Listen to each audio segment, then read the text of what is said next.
Cut a small piece from all the sizes we cut earlier. It's for the cover of our tissue bags so that we have same sizes.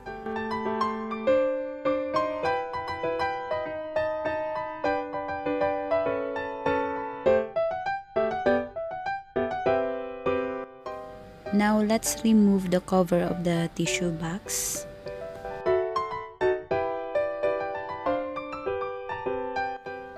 Here's the complete sizes we cut earlier. We are going to cover each of this.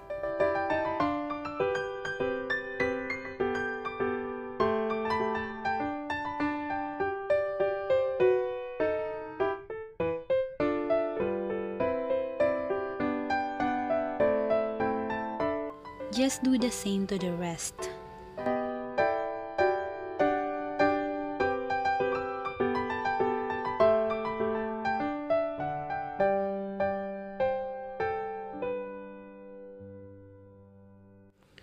Let's cut the excess paper, then tape the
the folded paper between the tissue bags and the box we made to attach the cover of our tissue bags.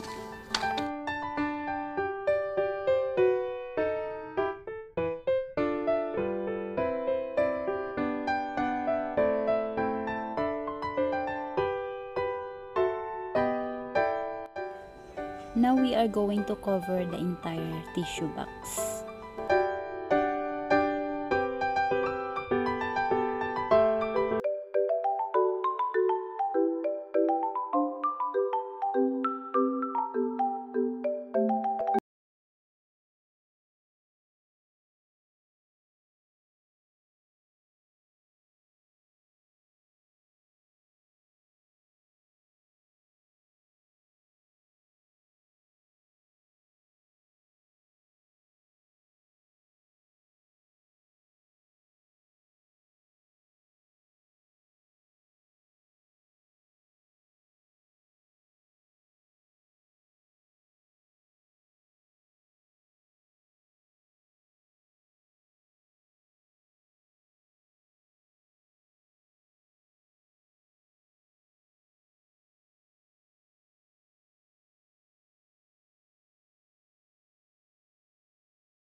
Attach the ribbon around the hole.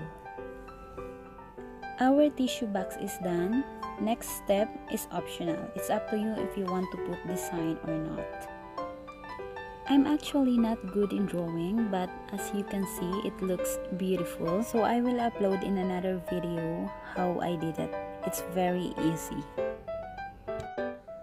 Now we are just going to cover it with plastic, but my plastic has design, so it's up to you also if you want to cover it with design or not.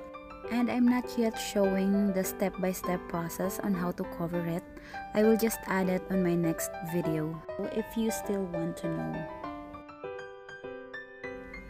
Ta-da! Here's our finished product. And I hope to see you on my next video. Thank you for watching. Bye! Those Hello Kitty lovers over there, go ahead and make your own bags. Tissue bags or any bags you want.